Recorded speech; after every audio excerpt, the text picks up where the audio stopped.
irmãos, a Bíblia diz em Romanos, capítulo de número 10, versículo de número 17, que de sorte que a fé, ela vem pelo ouvir, e ouvir a palavra de Deus. Hoje, nesse último domingo do ano, da década, eu me vi pensando, quantos domingos e terças-feiras essa igreja abriu as suas portas, quantas reuniões de estudo bíblico, quantos encontros de GCELs, quantos retiros em finais de semana, quantas consagrações aqui às quarta-feira de manhã, quantos momentos na sexta-feira à tarde com o pastor Onésio e irmã Silvinha, quantos momentos que Deus nos deu oportunidade de pregarmos o Evangelho, de ministrarmos uma palavra, e eu me vi pensando, se nós tivéssemos aproveitado todos esses momentos, se nós tivéssemos vivido todas essas horas, se nós tivéssemos, irmãos, feito de cada ministração um momento de nós crescermos a nossa fé, de aumentarmos a nossa confiança em Deus, nós teríamos chegado ao final do ano com uma fé ainda maior, nós teríamos chegado ao final do ano com um conhecimento mais elevado, se nós tivéssemos feito de cada oportunidade que Deus nos abriu, e aproveitando dessas oportunidades, não desperdiçássemos a chance de receber essa palavra no nosso coração e sermos edificados por ela. Se você fizer hoje um balanço, eu te disse hoje de manhã, do que você foi no ano de 2018 e do que você agora termina o ano 2019 sendo, aquilo que você ouviu aumentou a sua fé, te edificou um pouco mais, te fez crescer além do que você era quando iniciou esse ano de 2019, e nesse mês especial de dezembro, aprove Deus que nós encerrássemos as atividades do Ministério de Música dessa igreja, e aliás, eu penso que eles se divertem muito nesse mês, né? A música Graça, então, eu acho que é a preferida deles, ou é só eu que percebo isso quando eles cantam, né? Eles vibram, eles se alegram. Eu também me divirto, músicos e cantores, pregando e dirigindo a igreja. Aquilo que parece ser enfadonho, Deus torna leve e se torna uma diversão na vida de cada um de nós. E para encerrar esse mês, Deus nos deu esse tema, aviva-nos. Coloque aquele coração abrasado, pegando fogo aqui atrás de mim. Deixa eu pregar com ele aqui, até que nós possamos ir mudando os textos. Esse coração, ele te diz alguma coisa, um coração incendiado, abrasado, um coração vivo, intenso, em tudo aquilo que ele foi criado para ser. E eu quero terminar esse mês, irmãos, descrevendo como é que Deus torna essa vida a nós, como é que Ele cria essa vida, como é que Ele gera essa vida em nós, e como é que Ele torna a vida ao que está vivo, mas que não tem mais vida. E a primeira coisa que eu quero trazer à memória nessa noite, sobre coisas que nós já ouvimos, mas é bom relembrar, é que Deus, Ele é o Criador da vida. É isso que Jó está dizendo. Foi Ele que me fez, foi Ele que me criou, e é Ele, o Todo-Poderoso, que soprou sobre mim o fôlego da vida. É Ele que me sustenta, é Ele que me ampara, é Ele que me faz viver todos os dias, é Ele que faz o meu coração pulsar, é Ele que me faz ser intenso na vida que eu recebi dEle, é Ele que tem a vida em sua mão, pois afinal Ele é o Criador da vida. E se a sua vida é uma vida criada por Deus, diga glória a Deus nessa noite, porque é uma vida boa, porque tudo que Ele faz é bom, tudo que Ele faz é agradável. Em Gênesis capítulo 1, versículo 2 diz que a terra, ela era sem forma, vazia, havia trevas sobre o abismo, mas o Espírito de Deus se movia. Uma outra versão diz que o Espírito de Deus pairava sobre a face das águas. Tudo começa aqui, irmãos, quando o homem está mergulhado nesse caos, nesse lugar informe, no meio dessa escuridão, e Deus decide enviar o teu Espírito para se mover sobre a face das águas, para trabalhar sobre aquilo que ainda não existe, para organizar aquilo que está desorganizado. Tudo começa aqui, porque como qualquer um outro elemento da terra, o homem está misturado no caos, o homem está julgado nesse abismo, mas ele não está abandonado, ele não está só, ele não está sem um propósito divino estabelecido sobre a sua vida, porque mesmo nesse estado, a Bíblia diz que Deus envia o seu Espírito, e o seu Espírito então começa a se mover sobre a face das águas, sobre o caos, sobre a escuridão, e quando o Espírito começa a se mover, ele começa a gerar vida, para que nós possamos vir à existência. A Bíblia diz, irmãos, que Deus decide enviar o seu Espírito para mudar essa situação que nós estávamos mergulhados nelas. Essa palavra decisão, ela é muito forte para mim, porque todos os dias nós temos que tomar decisões. Nós precisamos ter atitudes que mudem a nossa vida, que mudem o nosso presente, o nosso futuro, que mude o que nós somos hoje. E quando eu vejo Deus decidindo enviar o seu Espírito, eu vejo um Deus decidido a não deixar as coisas do jeito que ela está. E o Espírito de Deus, ele vem para pairar, se mover sobre a face das águas. E quando ele vem, é porque ele está decidido a não deixar o caos permanecer para sempre. O abismo, a escuridão, continuar reinando sobre as coisas. E quando eu entendo isso, eu entendo que Deus está decidido a entrar em todos os caos estabelecidos, em todos os ambientes de treva, e mudar esses ambientes para que eles sejam ambientes dirigidos e regados por Deus, para que eles sejam ambientes melhores, uma vez que eles são tomados por Deus. Essa palavra pairar ou se mover no hebraico, ela tem um sentido de ovular, de criar vida. Ela nos lembra a galinha quando se põe sobre os seus ovos, para fazer com que eles se tornem vidas, para que eles venham a existir, para que eles deem continuidade ao ciclo da vida. E é isso que Deus está decidindo no meio do caos. Ele se põe sobre nós, sobre a nossa miséria, sobre a nossa escuridão, sobre a nossa mesmice, sobre os nossos problemas, e Ele se põe para gerar a vida, e a vida dele em cada um de nós, porque Ele é o autor, e veio para mudar e para transformar as nossas vidas. Quando eu olho para esse texto, eu vejo, irmãos, que esse Deus, Ele entrou em cada um de nós, e quando Ele entrou, Ele mudou e transformou todos os nossos corações, e nos tirou dos lugares que nós estávamos. E depois de fazer tudo isso, lá em Gênesis, no capítulo ainda 1, depois de colocar as coisas em ordem, depois de estabelecer o seu reinado, depois de criar, depois de, através da sua palavra, trazer à existência as coisas que não são, Deus decide pisar na terra e com as suas mãos formar o homem. Veja, irmãos, até então ele diz: haja, separe, existe, estabeleça. Mas quando ele vai criar o homem, ele desce, ele põe a mão no barro, ele forma o boneco, e com as suas mãos ele dá vida ao homem.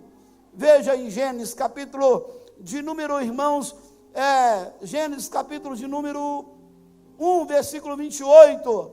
Veja o relato da criação do homem. Façamos o ser humano a nossa imagem, conforme a nossa semelhança. Tenha ele domínio sobre os peixes do mar, sobre as aves do céu, sobre os animais domésticos, sobre toda a terra e sobre todos os animais que rastejam. Veja como é o relato, irmãos. Assim Deus criou o ser humano, a sua imagem. A imagem de Deus o criou, homem e mulher os criou. E Deus abençoou, Deus os abençoou e lhes disse: sejam fecundos, multipliquem-se, encham a terra e sujeitem-na, tenham domínio sobre os peixes do mar, sobre as aves do céu e sobre todo animal que rasteja pela terra.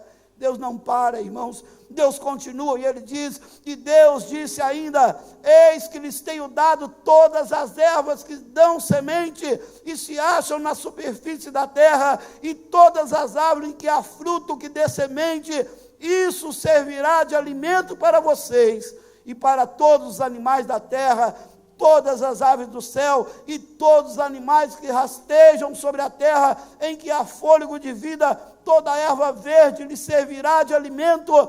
E assim o que, irmãos? Aconteceu. Deus viu que tudo que havia feito, e era muito bom. Houve tarde e manhã, e sexto dia. Que vida extraordinária Deus nos deu, pois Ele não apenas nos criou, mas nos colocou num jardim, e nos regou, nos cercando por todos os lados, com todo o suprimento. Se você ler Gênesis capítulo 2, versículo 7, vai dizer, irmãos, que Deus formou o homem do pó da terra, e lhe soprou nas suas narinas o fôlego de vida, e o homem se tornou um ser vivente. Se eu fosse você, dava um glória a Deus, porque a palavra de Deus está dizendo que Deus um dia soprou em suas narinas, e te fez um ser vivente, estabeleceu você sobre a terra, cercou-nos por todos os lados, supriu as nossas necessidades, e deu a nós, irmãos, uma vida em abundância. Foi assim que Deus nos fez. Foi das trevas que Ele nos tirou, foi do caos que Ele nos arrancou, foi da escuridão que Ele nos tirou de lá. Foi assim, irmãos, que Ele nos deu forma, foi assim que Ele nos deu vida. Estávamos no caos, habitávamos na escuridão, estávamos mergulhados, irmãos, em uma vida sem propósito, mas o Espírito de Deus já estava lá reinando sobre a nossa vida, Ele já estava se movimentando sobre cada um de nós, Ele já estava planejando para cada um de nós, quando nós éramos apenas pó, barro, um boneco, Ele soprou em nossas narinas, e Ele nos deu vida, e vida em abundância. Ele nos disse sobre essa terra que Ele nos estabeleceu, comam, bebam de tudo que há nela. Ele disse, quando Ele nos colocou no jardim, domine, governe, reine, cuide, guarde o jardim, porque eu os coloquei em um lugar, e eu os cerquei de todas as coisas que você precisa. É assim que a nossa vida nasce, irmãos. É assim que nós surgimos das mãos de Deus. Deus não criou uma vida sem propósito. Deus não criou uma vida que não tem forma. Deus não criou uma vida que é um caos. Deus nos criou e nos estabeleceu para que a nossa vida fosse um espetáculo, para que a nossa vida fosse extraordinária, para que nós pudéssemos viver o melhor dele nessa terra. E vai aqui uma palavra de Deus para você nessa noite. Se você ainda não viveu essa vida, esse mês Deus está ministrando ao seu coração, que esse ano ainda e o ano que vem ainda mais, a sua vida pode ser extraordinária, cercada por todos os bens, suprida em todas as suas necessidades, cheia de vida. Você viverá a sua vida sobre a face da terra, porque foi assim que Deus nos criou. Ele nos criou com vida. Tem pessoas que nós olhamos para elas e dá até tristeza da vida que elas estão levando. Não é essa vida que Deus criou. E há outras pessoas que nós olhamos para ela e nós desejamos viver a vida que ela está vivendo, porque ela é tão cheia de vida, cercada pelos benefícios do Senhor, porque ela entendeu que quando Deus soprou em suas narinas, era um Deus decidido a sustentá-lo em vida, em todos os dias que ele vivesse sobre a face da terra. Tem pessoas que nós olhamos, irmãos, e os seus olhos são olhos de morte. Tem pessoas que nós olhamos e parece que elas estão caminhando para o abismo. Tem pessoas que nós olhamos para a vida dela e a vida dela está um caos, irmãos. Mas tem pessoas que entenderam que Deus veio para mudar essa situação, e elas estão vivendo uma vida totalmente em conformidade com o propósito de Deus, e elas nos inspiram e desejamos viver mais, porque essas pessoas foram colocadas em nossas vidas. Você gosta de assistir um filme ruim, irmãos? Eu não gosto, eu mudo de canal. Aliás, eu aperto o controle e vou para outro filme. Lá em casa, eu e a Neide temos gostos diferentes de filme. Eu gosto de um filme de ação, às vezes, para me dar uma despertada.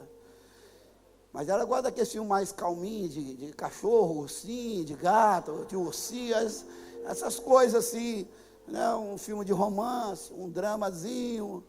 E aí, às vezes, eu vou assistir os filmes com ela, mas assim, não aguento. No meio do filme, eu já estou metendo o pé, já estou dormindo, não dá, pô. Um negócio sem graça, né? Sem aventura, sem adrenalina no filme, pô. Assim, não sei como é que você gosta de ver esse negócio. Ontem eu assisti Os Sete Magníficos, Os Indomáveis, ontem, um faroeste, assim, daquele do velho tempo, né, não? Aqueles faroeste, assim, brabo mesmo, assim, e era tiro para todo quanto é lado, e o mocinho era o único que não levava tiro, todo mundo levava tiro, morria, mas o mocinho era o único, mas a gente gosta, por quê? Porque aquele negócio é agitado, tem vida naquele negócio, o cara está animado, está sobre um cavalo, andando, ele está dizendo que vai chegar, vai botar o bandido no trem. Tem filme que a gente gosta de ver, tem filme que a gente dorme nele.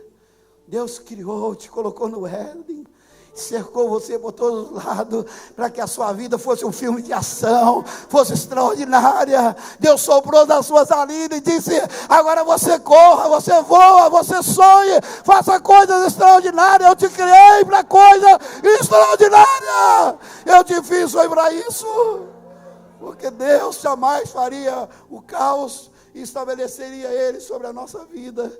Deus, irmãos, não nos levou para viver uma vida de derrota. Isso não quer dizer que nós não perdemos algumas batalhas. Isso não quer dizer, irmãos, que o filme não tenha cenas também de angústia, de tristeza, de aflição. O que Deus escreveu para a sua vida é que toda vez que você cair, se levante, porque Ele já te deu fôlego para uma nova caminhada, Ele já estabeleceu um novo destino para você, Ele já escreveu uma nova história, Ele te levantou para que você tivesse vida e vida em abundância nele. Quando o Júnior está aí, tá, Júnior? O Júnior, meu filho, tá? Rebeca, me ajuda aqui, minha filha. A tela está apagando toda hora aqui, eu estou perdidinho aqui.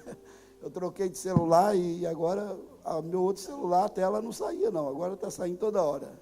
Mas não é só eu que apanho com a tecnologia, né, irmãos? Você apanha também, né?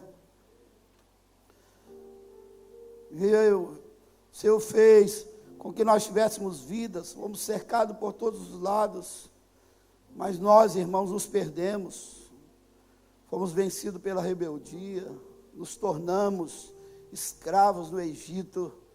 E lá no Egito, o Senhor precisou entrar na nossa vida de novo. Lá no Egito, quando nós estávamos perdidos em nosso pecado, porque talvez você fale assim: o que eu tenho a ver com a vida desses judeus, desses hebreus que viveram há 3.000 anos atrás? O que eu tenho a ver com esses homens que se tornaram escravos? É porque a história deles é a nossa história. Mesmo recebendo vida, nós nos tornamos, irmãos, escravos do Egito. Nós fomos, irmãos, levados e seduzidos pelo que o Egito nos oferecia. Nós fomos escravizados, e escravos, eles não têm vida. Escravos não têm vida própria, escravos vivem a vida dos outros. Escravos, irmãos, estão entregues a padecer, a trabalhar, a construir a vida dos outros. E é assim que o povo se encontra no Egito, um povo escravizado pelo império, um povo que não tem vida própria, um povo que não trabalha em seu favor, um povo que não tem perspectiva do futuro. E é aqui que Deus entra na história novamente, e entra para dar vida aos que não têm vida. Ele entra, irmãos, para abrir um caminho para aqueles que estão escravos. E veja o relato de Êxodo, capítulo 3, versículo 7, então o Senhor continuou. Diga comigo assim: continuou. Eu gosto muito desses verbos, irmãos. Decidiu, continuou, porque ele me mostra que Deus está sempre disposto a continuar conosco, a recomeçar. Ele não desiste nunca. E olha só, então o Senhor continuou. Certamente vi a aflição do meu povo que está no Egito, e ouvi o seu clamor por causa dos seus feitores. Diga comigo assim: conheço. Diga de novo: conheço o sofrimento do meu povo. Por isso eu desci, a fim de livrá-lo das mãos dos egípcios, e para fazê-lo sair daquela terra e levá-lo para uma terra boa e ampla, terra que mana leite e mel, o lugar do cananeu, do eteu, do amorreu, do ferezeu, do eveu e do jebuseu.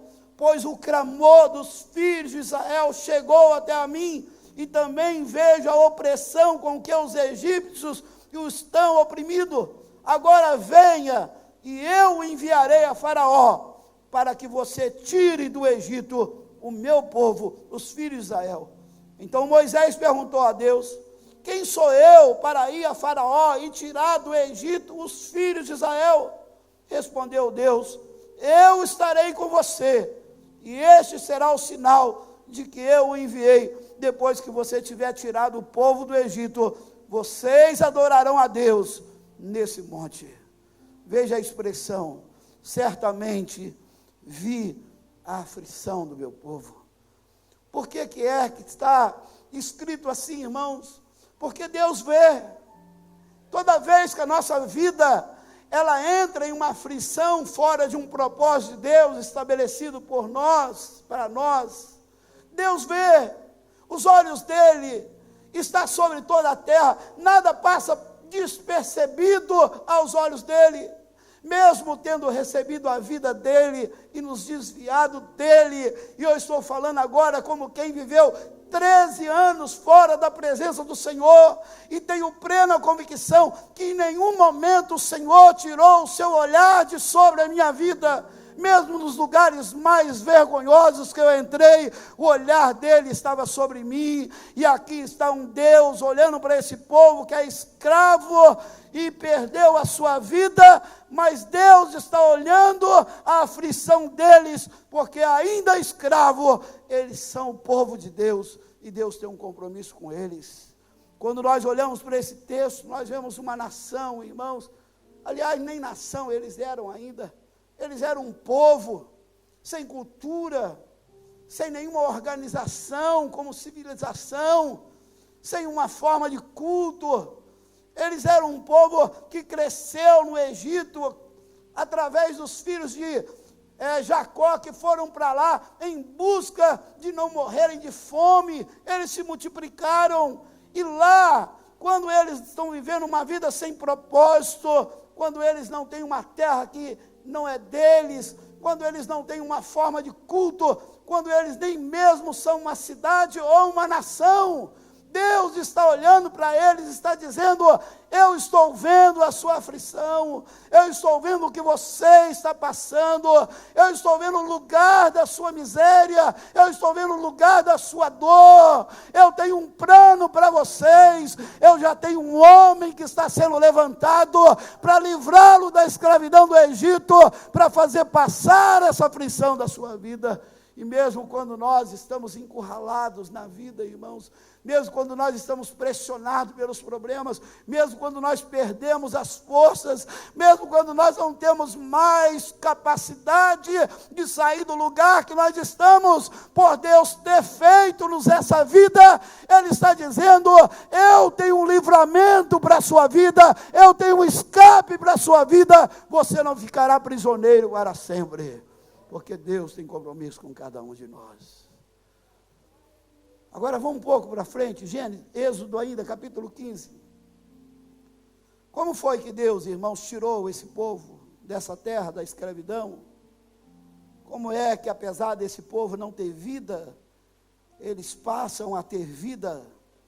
Como é que eles se tornam uma nação? Gênesis capítulo 15.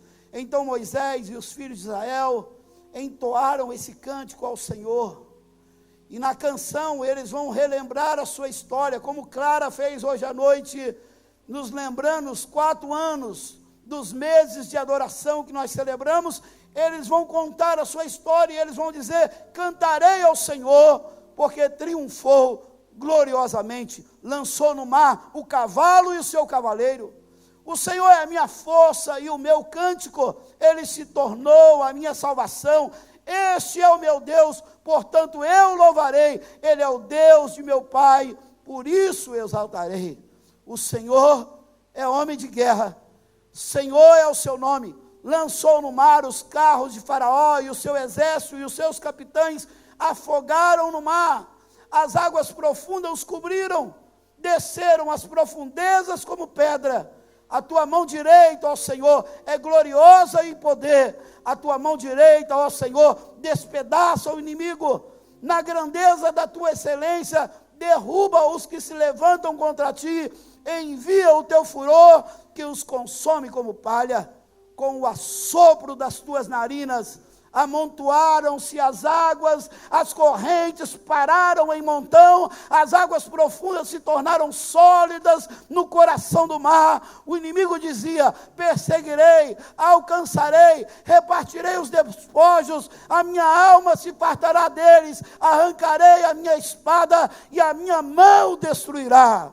Sopraste com o teu vento e o mar os cobriu, afundaram-se como chumbo em águas impetuosas. Vejam, irmãos, Abraão, ele gera Isaac, Isaac gera Jacó, Jacó gera 12 filhos, que se tornam 2 milhões de hebreus espalhados na terra do Egito como escravos.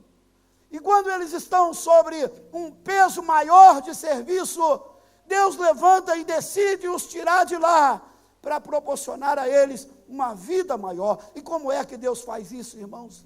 Novamente, Deus usa o sopro das suas narinas, como lá no Éden, quando nós ainda éramos um barro, um boneco sem vida, e Deus soprou em nossas narinas. Da mesma maneira, Deus vai fazer isso agora com aqueles que estavam escravos no Egito, pois a Bíblia diz que com o fôlego, o sopro das narinas de Deus, as águas do mar, elas se partiram para a direita, para a esquerda, formaram-se 2 paredões de água, de um lado e de outro, e esse povo saiu da escravidão, para que pudesse ter uma vida de liberdade, passando por um caminho que Deus abriu para cada um deles.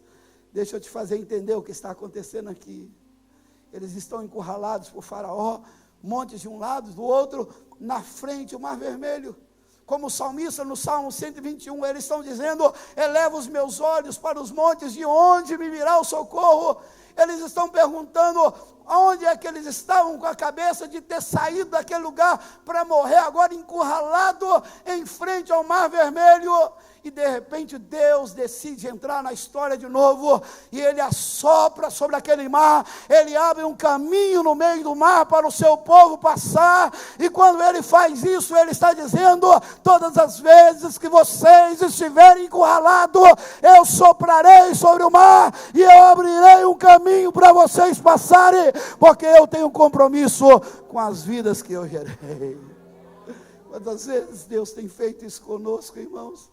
Lugares que nós não vemos saída, quantas vezes encurralados e pressionados pelos problemas e dificuldades. Quantas vezes eu, como pastor, em um gabinete pastoral, sentado no banco do meu carro, ou ainda em uma lanchonete ou restaurante, aconselhando alguém, eu não tenho uma saída, eu não tenho uma resposta, o meu conselho não aponta uma direção, e de repente nós começamos a orar, e na oração Deus começa a descortinar, que eu não estou vendo um caminho, parece que estamos encurralados, mas Deus ainda soprará o seu vento, e Ele abrirá um caminho, porque Ele é Deus que tem compromisso com os seus filhos.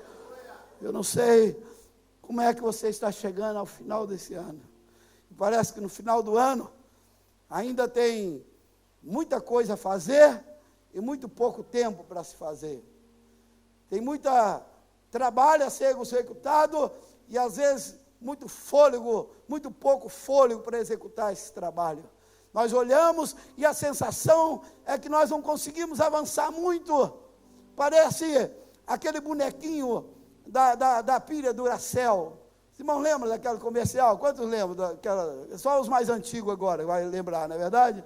Pilha Duracell, né? O bonequinho assim, os outros, você tinha as outras pilhas, iam morrendo, e o outro ia insistentemente batendo o seu tambor. A gente vai morrendo, vai vendo o outro batendo o tambor na nossa frente, a nossa pilha vai acabando, a nossa energia vai saindo, o ano vai passando, as coisas vão ficando para trás. Mas eu quero dizer para você que Deus é muito mais do que a Duracell, amém, irmãos? Deus é fôlego de vida para você, Deus é o soprar dele sobre um caminho que precisa ser descortinado na sua frente. Ele é o Deus que usa a sua força para nos fazer chegar do outro lado, pois Ele é o mesmo. É interessante essa análise, porque a palavra no hebraico e no grego para sopro de Deus é a mesma palavra. No hebraico, ruá, e no grego, pneuma. E as duas têm o mesmo sentido: sopro divino, fôlego de vida, vento. E quando nós olhamos um Deus que escreve a sua história em 1.600 anos, usando as mesmas palavras, agindo com os mesmos métodos, nós podemos chegar à conclusão que Ele ainda continua sendo o mesmo Deus. O seu vento ainda sopra sobre nós, nos traz o fôlego de vida, e nós conseguimos chegar aonde o Senhor tem, para que cada um de nós cheguemos, irmãos. Deus, Ele revelou a Ezequiel no seu livro, no capítulo 37, esse vale de Ezequiel é um vale de perdas, de derrotas. Ezequiel 37, irmãos, é um lugar onde não há mais vida, e aos olhos humanos não há mais possibilidade de vida. Por isso que Deus pergunta a Ezequiel: pode viver esses ossos? E quando Deus pergunta, irmãos, não é que Deus não sabe, é que Ele quer que cada um de nós saibamos. E quando Ezequiel diz a ele: tu sabes, ó Senhor, e ele diz: então profetiza, Ezequiel, e profetiza sobre esses ossos, que eles ouçam a palavra, e quando eles ouvirem, eis que farei entrar neles o Espírito, e eles viverão. Eu porei sobre eles tendões, farei crescer carne, e os cobrirei de pele, porei em vocês o Espírito, e vocês verão, então vocês saberão que eu sou o Senhor. Esse é o vale das perdas, da morte, mas Deus disse: profetiza, porque eu vou soprar o meu Espírito, e quando eu soprar o meu Espírito, tudo receberá vida. E é assim que nós vivemos, irmãos, sobre uma vida na perspectiva de Deus para nós. E eu queria encerrar nessa noite com um texto de João, capítulo 19, versículo 22. Projeta para mim. Veja o que diz esse texto, irmãos. Pois esse é o terceiro sopro que eu vejo nesse texto que nós essa noite usamos. É o sopro da vida, que nos empodera, que nos tira do quarto do medo, que nos encoraja, que nos faz ser uma testemunha de Cristo. O texto diz assim: ao cair da tarde daquele dia, o primeiro dia da semana. Qual é o primeiro dia da semana, irmãos? Há um mistério no domingo, irmãos. Eu não sou uma pessoa mística, eu não sou numerólogo, eu não sou supersticioso, mas eu penso que algumas coisas nós precisamos observar. Na igreja de Atos dos Apóstolos, o dia do Senhor ele se torna o domingo. Isso não acontece com o Império Romano. Lá em Atos dos Apóstolos, nós já vamos encontrar a expressão: no primeiro dia da semana, reuni e fazei as vossas ofertas. Em outra ocasião, no primeiro dia da semana. E aqui está descrito: ao cair da tarde daquele mesmo dia, no primeiro dia da semana, no domingo, estando trancadas as portas da casa onde estavam os discípulos, com medo dos judeus, Jesus veio e se pôs no meio deles, dizendo: que a paz esteja com vocês. Eles estão com medo, e Deus está dizendo: haja paz. E dizendo isso, lhe mostrou as mãos e o lado, as mãos furadas, o peito furado. Então os discípulos se alegraram ao ver o Senhor. E Jesus lhe disse outra vez: que a paz esteja com vocês. Assim como o Pai me enviou, eu também vos envio. E havendo dito isso, soprou sobre eles. Diga comigo: soprou sobre eles. E receberam o Espírito Santo.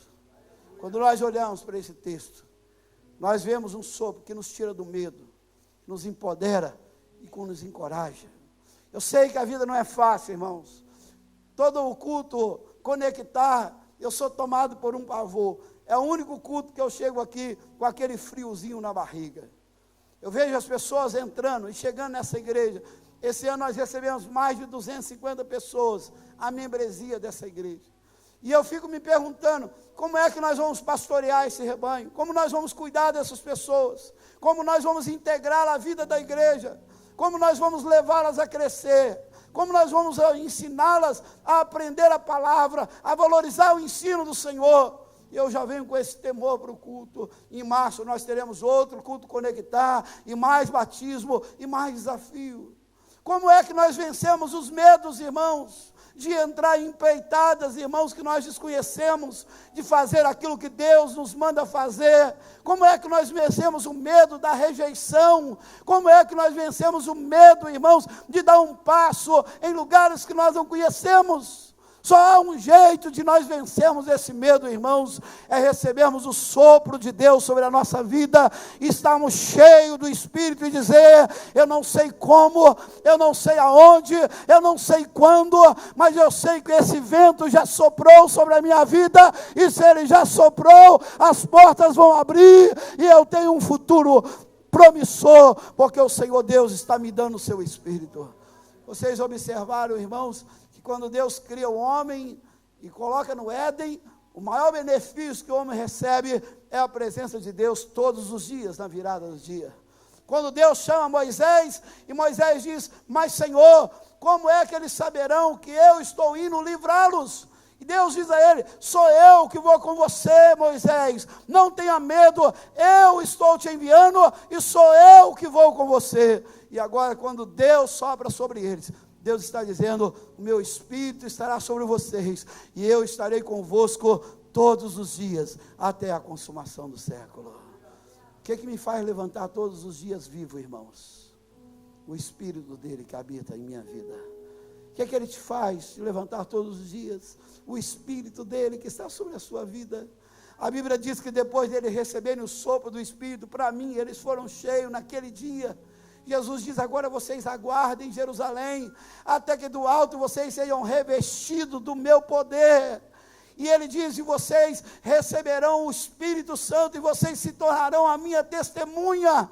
Quando eles esperam em Jerusalém, no dia do Pentecoste, o que é que acontece naquele lugar? Eles ouvem o som como de um vento entrar naquele lugar, e quando eles ouvem o som, eles são cheios do Espírito Santo, começam a falar em línguas estranhas, e quando eles se levantam saindo daquele cenáculo, eles não são mais o mesmo, eles não têm mais medo, eles estão dispostos a entregarem as suas vidas, eles estão dispostos, irmãos, a morrerem por causa do amor de Cristo Jesus, revelado na cruz do Calvário.